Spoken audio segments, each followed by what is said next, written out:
And when you look at their savings and investment accounts, when they are developing these two accounts, these are developed based on their Sharia principle, Mudaraba. So, Mudaraba Sharia principle affect the development of savings and investment accounts in Islamic banks. And as I emphasized, they are sharing profit and losses. So, these profit and losses ratios will be decided when the customer and the bank enter into the agreement.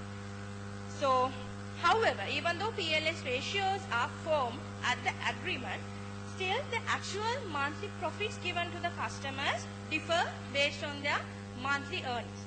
So, the earnings of the bank would ultimately decide the profit rates to the customers for month.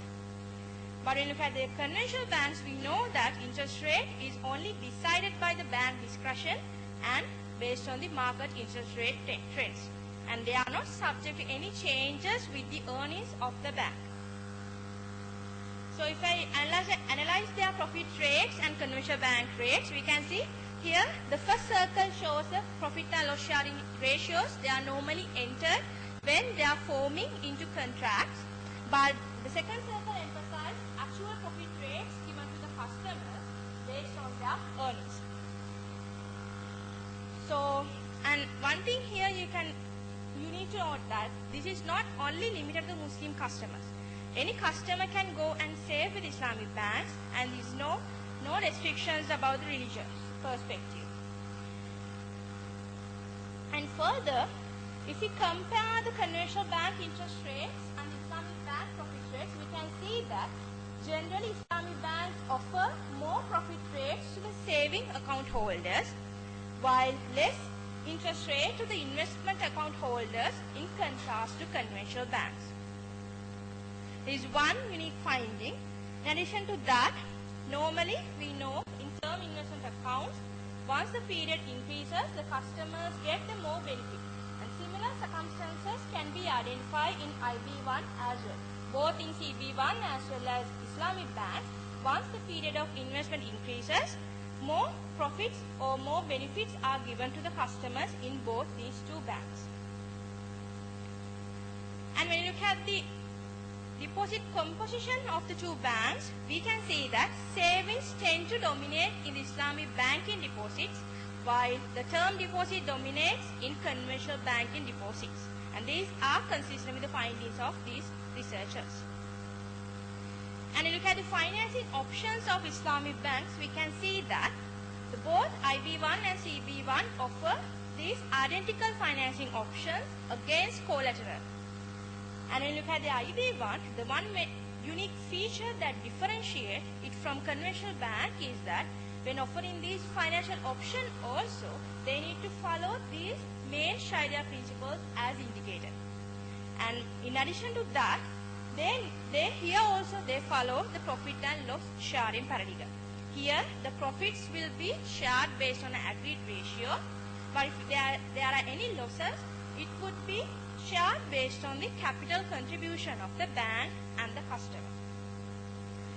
And further, when compared to CB1, Islamic banks have restrictions on offering financial solutions to the customers because they cannot offer products to the unethical and socially harmful industries such as liquor, gambling, tobacco, irrespective of their profitability. But when you look at the conventional banks, they do not have such restrictions, but they are only considering the credit worthiness of the customer. And we know that when you look at the advancing of loans, always there as a concept comes the defaulting of loans. Let's see the treatment of defaulting of loans in these two banks. Conventional banks, as indicated, they charge an extra interest for the defaulting of loans, which would be income for the bank. But when you look at the Islamic banks, they cannot charge an interest, but they charge a penalty for defaulting. But it should be noted in the agreement.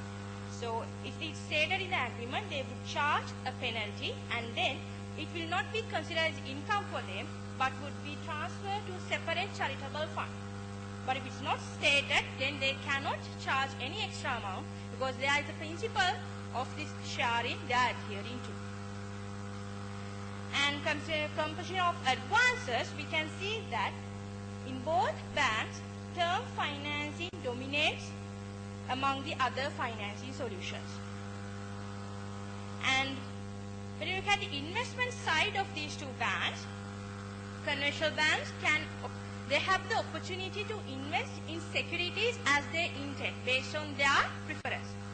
But when you look at the Islamic banks, they have restrictions because, as I emphasized earlier, they cannot invest in securities and organizations that are unethical. So they need to ensure that they are ethical and interest-free. And when you look at the sectors they are investing, both these two banks cater to the given 6 sectors. Both these sectors cater to these sectors. But among these sectors, the trading sectors dominate in both Islamic bank as well as conventional banks. So most of the investments are done in traders, which would be followed by construction sector in commercial bank, whereas Islamic bank it is followed by manufacturing and agricultural sector. So considering all this, let's move to the conclusion. We know that IB is considered as a very unique concept, but still there are similarities between Islamic banks as well as conventional banks. And however, more of differences can be highlighted because Islamic banks operate within an interest-free framework as well as profit and loss sharing paradigm, and in addition to that, they have to always comply with the given Sharia principles. So as a result, these highlighted differences emphasize that Islamic banks is not a mere copy of conventional banks, but it differs from the conventional banks due to their philosophy and operations. So these are the summary of my key findings. So this would be the end of the presentation. Thank you.